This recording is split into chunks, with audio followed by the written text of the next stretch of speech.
Good morning, everybody. Sometimes I get people that leave comments on the channel sometimes, and they say stuff like, I would have just declined the warranty and pushed the car outside. I would have told the customer to take it somewhere else because that's not a warrantyable job. And even if it was, warranty doesn't pay enough. Here's the problem with declining a warranty. When you decline a warranty, you'll always risk the possibility of being sued. And if you're being sued because of a warranty claim at a dealership, sometimes possibly the manufacturer can be pulled into it as well. The manufacturer doesn't want to have to deal with a dealership's BS because they're dealing with manufacturer BS. So there's other people that can get drug into the mix here besides just the dealership themselves. Now let's just say it's just the dealership having to deal with the problems. Say you're a small dealership and you only have a few technicians and you got some money, but you don't have a lot of money.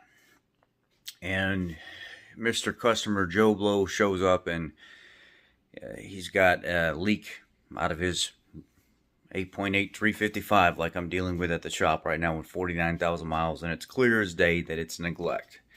It's clear as day that somebody wasn't doing their inspections. They didn't catch the leak to get it to the dealership fast enough for, it to be repaired appropriately, which would have been maybe just a pinion seal replacement. Maybe it would have been maybe it would have been a new crush sleeve and bearing and stuff for the pinion instead of replacing the entire rear end assembly because it all welded itself together, froze up, and had to come out piece by piece in chunks using the liquid wrench to heat everything up and take it apart in pieces. At that point, you have to look at yourself and say, do I have enough money as a dealership owner to take this person to court right now? Do I have enough money to justify representing myself when this person sues me for not doing a job that they believe was under warranty? Now, how many people are going to do that? Probably not very many. They're going to take it down the road to another dealership, and another dealership is going to gladly do the repair and make the money. Even if it's BS warranty time, they're still going to make the money. The problem is you meet the wrong customer and it's a pinion seal leak that's been going on for a long time. They're probably going to win that battle in court because the court's going to see in favor of the consumer. Well, you have a business, you're an owner. If you don't have a ton of money locked up to eat when you lose the lawsuit, not only is the customer going to get compensated for any time that they were down with the vehicle being at another dealership or down at their home or whatever it is, they're going to get compensated for that repair, and it's all going to come out of your pocket. They're not going to have to pay a dime. The issue is, do you want lawsuits on your record? Do you want lawsuits as your Google customer service reviews and stuff like that? Do you want a person in town talking about how bad your service was and how they had to take you to court to get anything fixed? It's not worth it. I was talking to an engineer one time, and he said exactly that. This is how I think of it, Rich. And he said, this is an engineer in the field.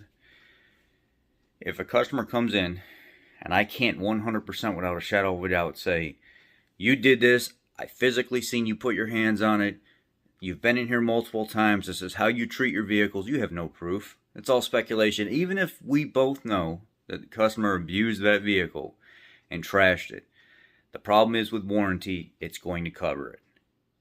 It's not worth fighting it.